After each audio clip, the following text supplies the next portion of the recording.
Hello everyone, in today's video I'm going to show you how to take out what may be the toughest enemy in Tears of the Kingdom, Gleeoks.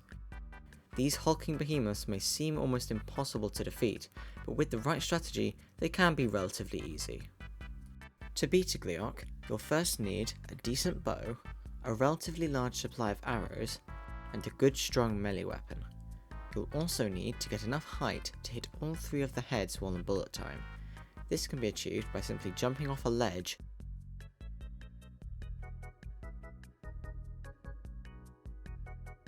or by using a rocket fused to a shield.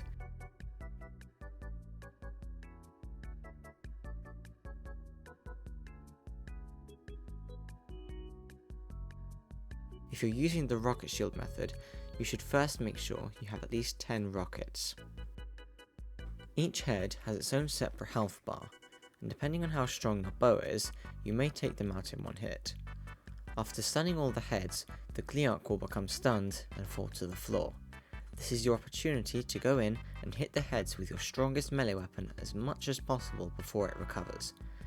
I'd also recommend you fuse a rocket to your shield during this time, as it will be very useful for getting enough elevation to use bullet time again. When the Gleeoks hit around a third of its health, it'll fly way up out of reach.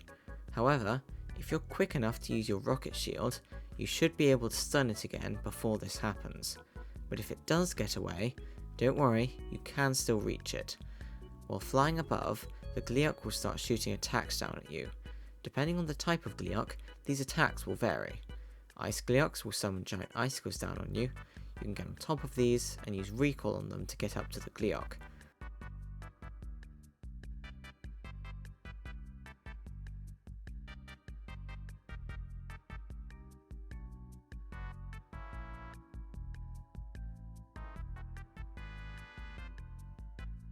Thunder Gleeoks will shoot lightning down at you.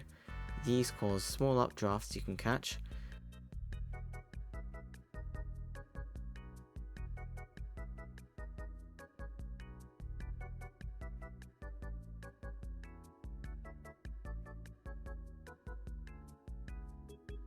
And finally, Fire Gleeoks will shoot a giant fireball at you. This will cause a huge updraft you can use.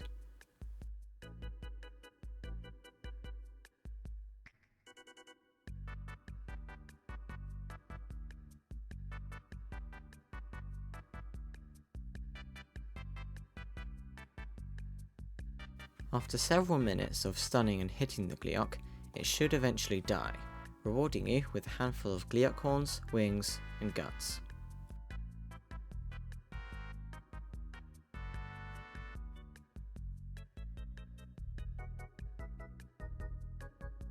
That's it for today's video. If you found this useful, make sure to give the video a like and consider subscribing. Then be sure to check out my video on how to duplicate materials to get as many of these rare drops as you want. Also, check out my Undercade weapon tutorial for the best weapons to fuse them to.